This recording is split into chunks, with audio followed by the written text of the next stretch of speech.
Welcome to Christmas Candlelight Treasures, where the warmth of the season shines through simple, meaningful stories that glow like candlelight in children's hearts. Gather close as a family and let these Christmas tales bring joy, peace, and togetherness, a timeless tradition that has filled homes with love and lasting memories for generations. The Christmas of Young William, Hearthside Storyteller's Edition, Shakespearean Old Storybook Style. Hark thee now and lend thine ear, upon this still and frosted night, for peradventure thou shalt hear a story of a Christmas white. And if thy heart delighteth in tales of Christmastide, one I shall unfold anon. The gentle fall of snow, softer than a sigh, fell in a small village, nestled deep 'neath rolling hills, on a night when all the world lay swathed in silver white. The snow did drift down in unhurried flakes, wandering as though with mind of their own, cloaking the village as with a thick and kindly quilt. So still was the air that the lantern light from each humble window did lay upon the snow in steadfast squares of gold. At the village's farthest edge stood a lone cottage, wherein dwelt young William with his mother. His father had journeyed to the heavens these 5 winters past, leaving William her solace and her aid.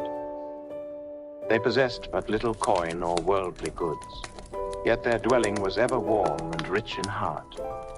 The scent of pine from the fireplace did mingle with the faint spice of cinnamon and ginger tea, drawn from his mother's scant store. "Though we be poor in gold, William," quoth she oft, "yet rich are we in that which endureth. For faith and love be the of Christmas, on that holy eve." The wind did curl about the cottage like some living creature, moaning and rattling at the shutters. William lay beneath his quilt, beholding the faint glow of embers, slow to die. Nigh slumber overtook him when lo, a strange noise he heard, the creak of wheels upon the frozen snow. From his bed he rose, and peering through the frosted pane, he beheld a bearded old gentleman with a sway-backed mare, struggling to free a wagon laden high with sacks of flour from a snowdrift. The man's coat was powdered with snow, and his breath did rise in tiny clouds upon the frosty air.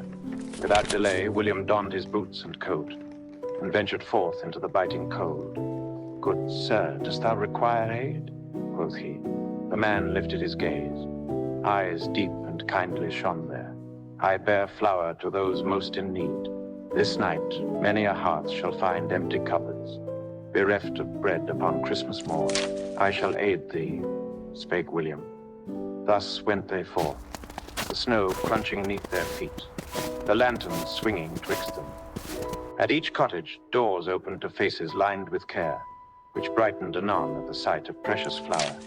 Children's eyes grew wide with wonder, and the man spake few quiet words ere their departure, words that did lighten each heart they touched. William's own mother stood among the grateful. That night, their small abode seemed wealthier than it had been for many moons, the promise of bread filling their hearts with hope. Hours passed unseen, as if stolen by the night. His boots were wet, his scarf stiff with frost, yet his heart glowed with a warmth no fire could lend. When the final sack was laid upon a doorstep, the man turned to him. "Thou hast done more than deliver flour, lad," quoth he soft and solemn. "Thou hast borne hope." Ere William could turn to answer, the old man vanished, fading midst the drifting snow. Returning home, his mother clasped him close, eyes glistening. "We possessed so little," she whispered, "yet praise be, we have received that which was needed most." On Christmas morn, a knock resounded upon the door. Upon the step lay a wicker basket of cheese and apples. 2 heavy sacks of flour beside rested there, with a small carved wooden steed atop. A note accompanied, "For the boy whose heart surpasseth any king's. A merry Yuletide." Joy unbounded did fill William, and he hastened to the bakery.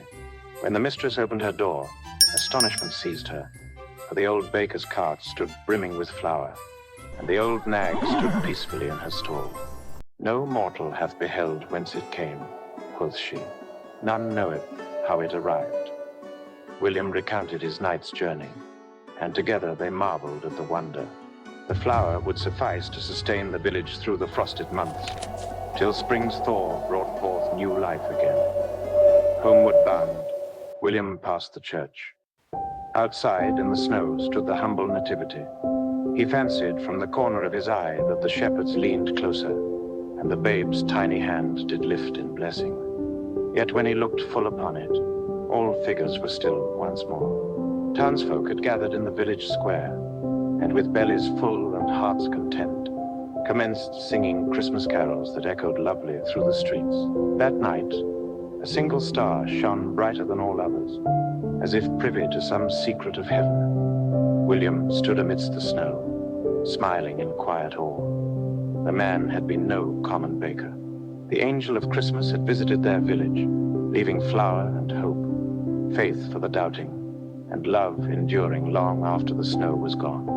So, dear listener, shouldst thou ever hear the creak of wheels upon a Christmas Eve, open thy door. Perchance thou shalt meet an angel, clad in humble guise. Merry Christmas to all, and to all a good night.